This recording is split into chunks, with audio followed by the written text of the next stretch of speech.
Okay, so right now we have Mayor Horton, council members Deb Gillis and Anna Richards. We have Kate Deloach, one of our lobbying team. Looks like Aaron Muir is on as a guest. Aaron's teamed up with Kate.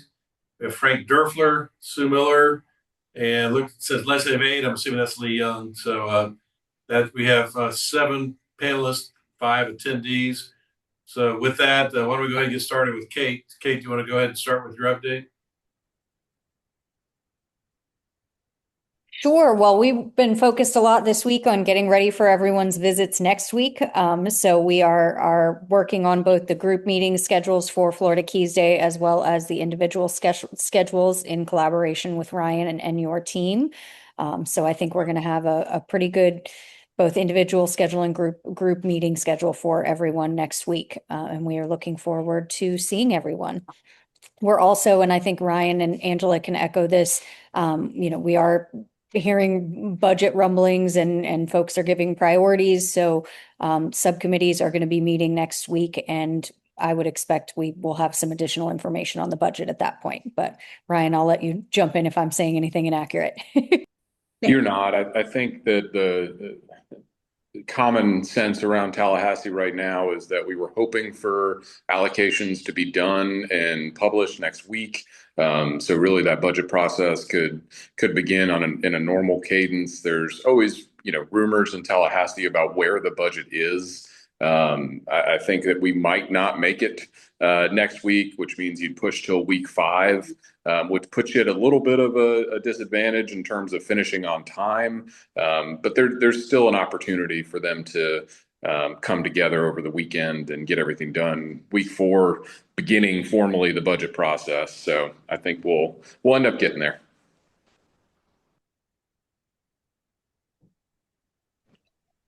From a bill perspective, Ron, a couple bills of note that I want to bring to your attention just so you can have legal review them. We've been working on them in a broader capacity.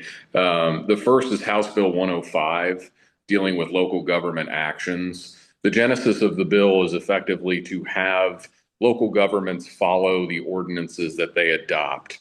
A hypothetical example would be an employee in a building department who's not following precisely an ordinance passed by the village. Representative Brackett filed this bill. We've offered some language. I don't think we're at a place right now where we're super comfortable, so I'd love for you guys to take a look at that.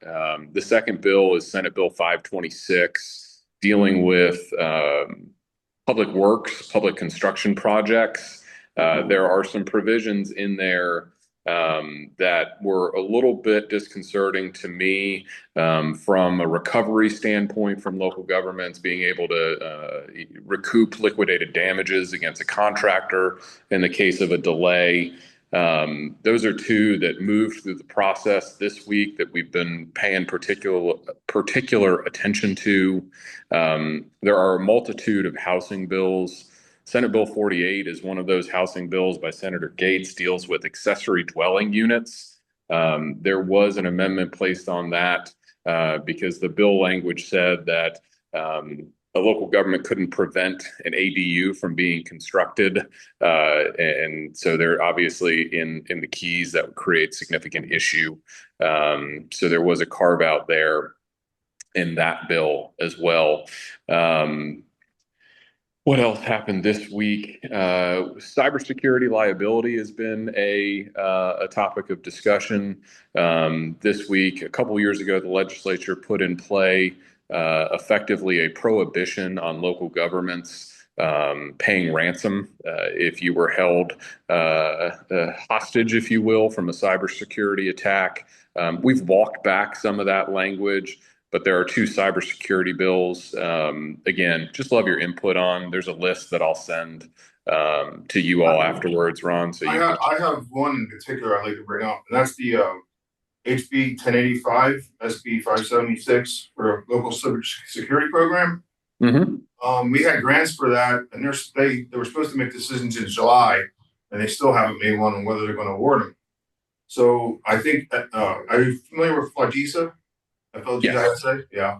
Well, they pushed the bill, and I was just at a conference last week or this week, I should say. And they asked us to talk to our lobbyists and our village managers to try and, give support for that bill. Because it would help us, especially if there's budget cuts, to be able to have some sort of money for cybersecurity. Understood. Okay. We got it on the list. Vance, what were those numbers again? It's HB 1085 and it's SB 576. They passed the committee on Tuesday, the first committee, I think. Thank you. Uh-huh.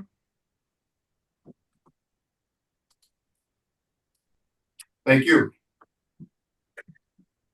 And Ryan, going back to Keys Day next week, I had a discussion today with George Garrett, the Marathon city manager, and we've agreed that where we can, we're going to combine forces. As an example, we both want to talk to Department of Commerce about some of our ordinances being rejected under similar circumstances, rather than trying to set up individual meetings. Marathon, then Alvarado walks and says the same exact thing.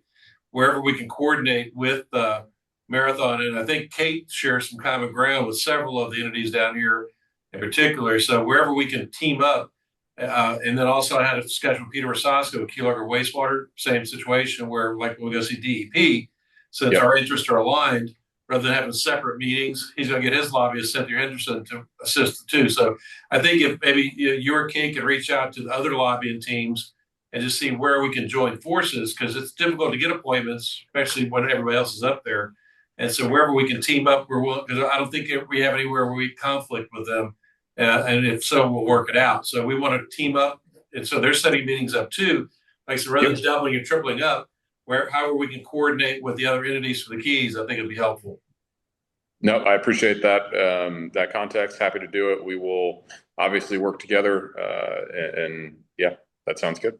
I think you and Marathon might both have separate meetings already set up for Commerce, but I'll get with Ryan and Angela, and where it makes sense, we'll try to collaborate. Yeah, and our planning director, Jennifer, has talked to Brian, I guess, as Marathon's planning director. So they've already been communicating too.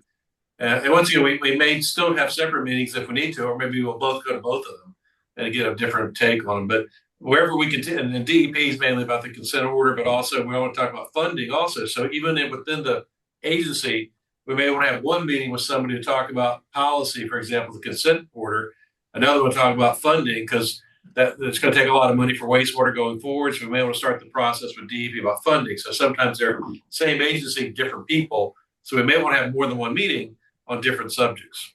Hey, Ron, will you have Pete Frezza call me? Because I want to figure out who his main point of contact. I know Sarah Smith at DEP has been that point of contact, but I want to see if he's dealing with district level attorneys or Tallahassee level attorneys, so I can guide us to the right place. Right now, it's been Sarah Smith of Marathon. We just filed our monthly report that was due, I guess, tomorrow. We filed it today, and they acknowledged receipt. So we've been staying on top of the timetable. As far as actual funding, I don't think we've actually put in any funding requests yet, but I think we want to get that ball started. So I'll get Peter to talk to you on Monday. He's out today. Okay, no problem. The funding windows will open up probably right around July 1. But now that you want to overarchingly talk about funding, that's helpful to me. Adam Blaylock will be very beneficial in that regard, because his division oversees all of the grants that DEP administers. And I see Sheila's joined us. Sheila is our chief building official. Sheila, if you can tune in, I think you also had some legislation you wanted our lobbyists to follow. Can you turn on, and we're going to allow you to talk right now. This is Sheila Denoncourt, who is our chief building official. She was there. And then we also have our vice mayor on now, also Sharon Mahoney. So we have 4 council people on the call now too. So Sheila, can you hear me? Yeah, can you hear me? Yes. Yeah, the only thing I was concerned about is if there's any other or additional legislature that relates to the private provider industry, that they seem to keep giving them more and more leeway and pulling the reins back on building officials. That would be the only thing that I don't know of any specific, unless you guys do, that you could shoot me some House and Sheila, Senate bills. there's a pretty nasty bill dealing with qualified contractors, effectively making private providers employees of a local government. It's not a great bill. I'll email it to you, and I'll include it in the list of bills that I send to Ron for feedback on. Yeah, I think they tried that last year and it kind of flopped. So hopefully it doesn't go much further this year, because it was pretty far out there. Agreed. Yeah, I'll shoot it over to you. All right, thanks. Ryan, there's also one that related to planning department and private providers, that was trying to sneak its way through. Have you got any comments on that one, to where you could have a private provider planner review your applications as well? Vice Mayor, I think that's been captured in the qualified contractor bills that I just discussed, because they are trying to take a number of those type of positions and make them, again, employees of the local government, even though they're acting as a private provider. Okay, thanks. Any other questions, Don? No, not,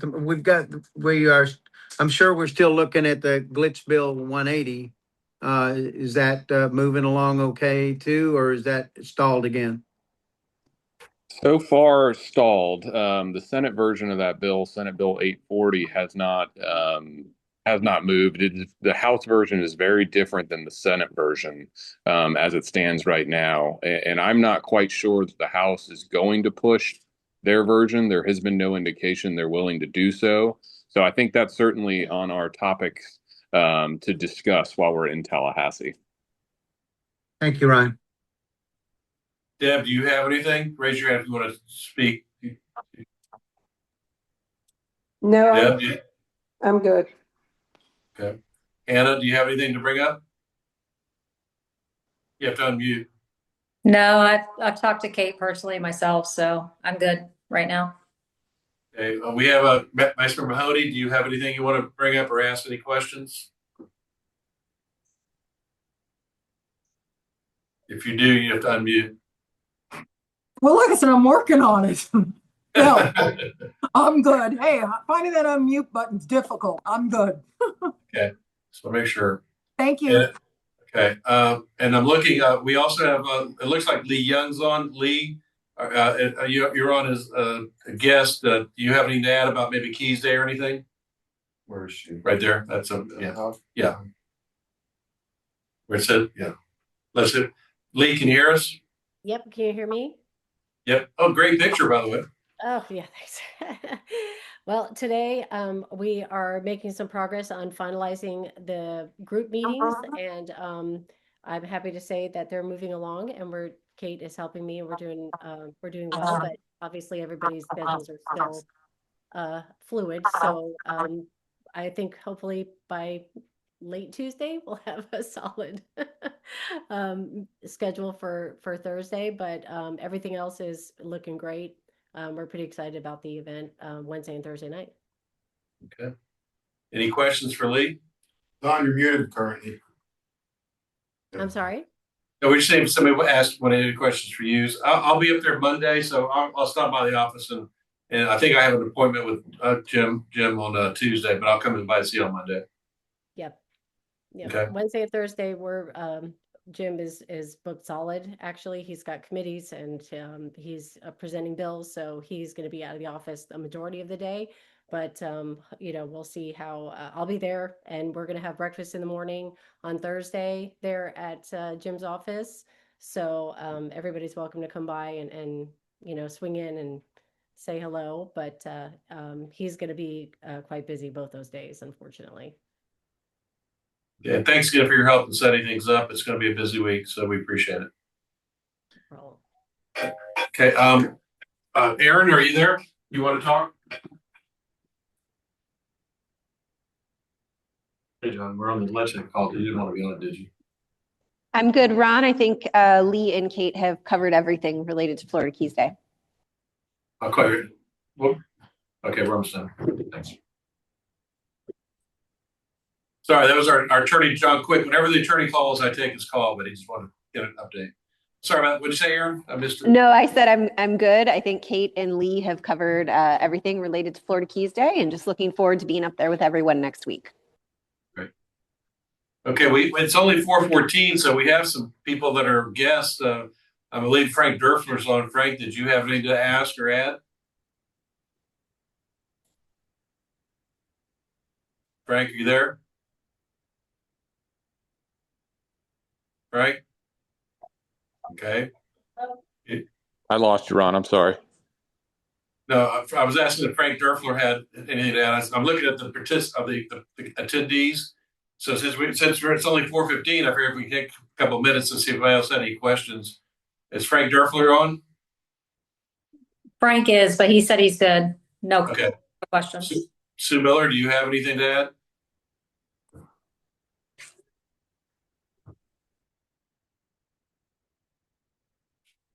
Sue, can you hear us? Unmute if you would If like. you to unmute speak. if you'd like to ask a question or anything. Okay. I tried. Okay, it's now 4:15. Anything else, Kate, you have anything to add or conclude with? Nope, just make sure you pack warm. It's pretty chilly up here, guys. Okay. Council, anything else that y'all want to bring up? Ryan, anything for you? Last Nope, chance. looking forward to seeing everybody. Okay. All right, unless somebody else does anything, we'll conclude the meeting at 4:16. Thank you, everybody. We'll see you again next Friday at 4 o'clock. Thanks, everyone. Bye.